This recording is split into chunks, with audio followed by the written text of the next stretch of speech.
Hey guys, so first off I want to say welcome to the new studio setup. Same room, but we've kind of rearranged stuff and I got a bookshelf. Little sneak peek for you there. We got the Blackmagic Pocket Cinema Camera 4K. Video's coming. Wanted to get as much footage and hands-on as I could before I did a review on it.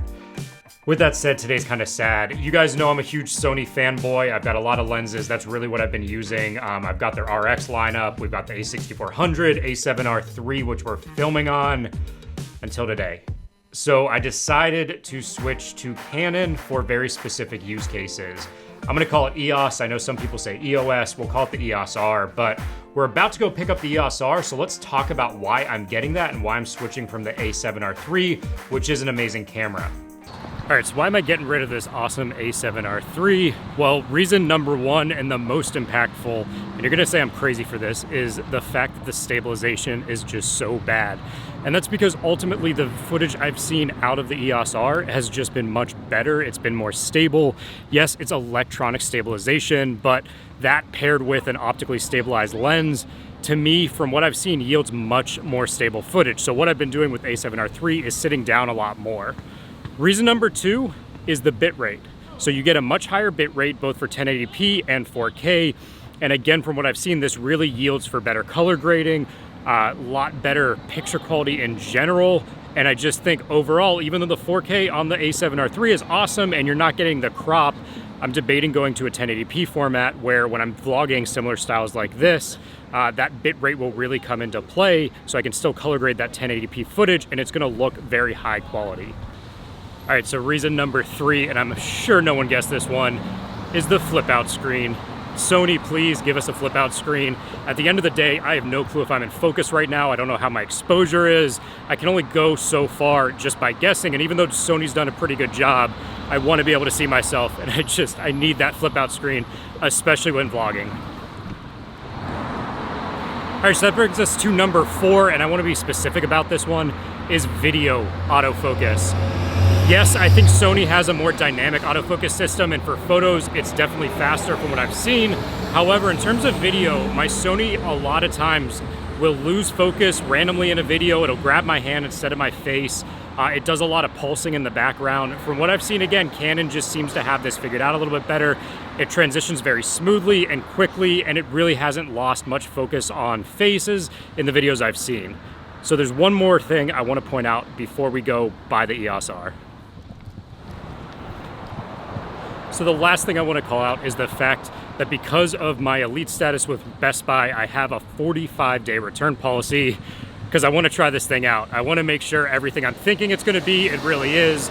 So at the end of the day, I have a safety net that I can return it. That all being said, I have a 15% restocking fee, which would apply to it, and I definitely don't want to pay that. So I have a certain level of confidence that this is going to pay off. It's going to be the right decision. But I do have that small safety net. So with that said, let's go get it and we'll try it out. I'll see you guys at Best Buy. Something I always found funny I want to point out. We've got Teddy's Cafe on Bundy Street.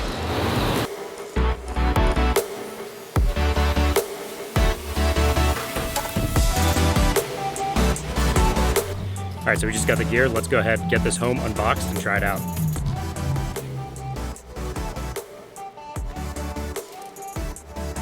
All right, you guys want to do the world's fastest unboxing? Let's get to it. Let's get a lens on here. That's pretty quick. What do you guys think? Oh my gosh. And the flip out screen. All right, let's get it rigged for vlogging so we can get outside and get some footage on here. That's more like it. All right, see you guys out there. Whoops. Gotta love these Jobies. See you guys out there. All right, so we're headed down to the beach right now. What we're doing is we slapped the 16-35 f4. We went with the f4 because it's got built-in stabilization. It was a little bit cheaper, so ultimately I wanted to have stabilization as the main focus. So let's see how it does. Right now we're shooting in the first stabilization mode. There is a second mode which is a little more active. It's called enhanced, I believe. So we're gonna try that out. However, it does add a bit more of a crop. So just be aware, but right now let's switch to that enhanced mode and see how much more it crops. All right, so we're continuing our walk here, and at this point we just switched to enhanced. So we've got a stabilized lens, we've got it on a Joby Gorilla Pod, and then we've got the most enhanced electronic stabilization you could have on this camera. So this is the smoothest footage we're gonna get out of this camera right now in terms of stabilization. I'm really excited to go test this out in the lab, but for now I gotta say the user experience setting this thing up was very straightforward. The only thing I didn't realize, I guess, when I bought the camera, and it was a little disappointing, I usually shoot in aperture priority mode, and that's because I don't have a flip out screen on the Sony, so I can't really adjust my exposure, I can't see what's going on. With this, you actually can't shoot Canon log when you're in anything but manual for video. So you've got to have manual exposure set. It's not a huge deal. I've realized I'm basically just going to control the ISO. I'll leave the shutter speed at 1/60 and pretty much leave it in f4 for the most part, unless we need to focus on kind of infinity. So far I found the autofocus has been really good on this. It was super easy to set up. And another great thing is that you can just see everything going on. So for example, if we want to focus on the pier back here, go ahead and switch real quick, come back to me. This flippy screen is just amazing. One thing I did notice with this lens, again, it's a 1635 f4, is that you can definitely hear the autofocus. So you can kind of hear it clinking, you can feel it inside of the camera as it moves around. Just something to be aware of. Overall though, for I think $900, it's a pretty good lens. All right guys, so that does it. That's why I decided to get the EOS R. Let me call out, it's gonna be used for vlogging.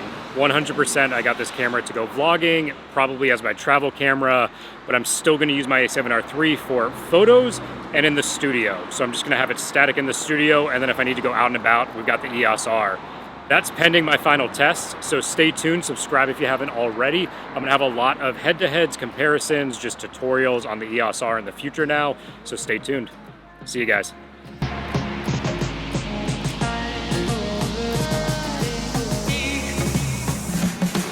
Look here.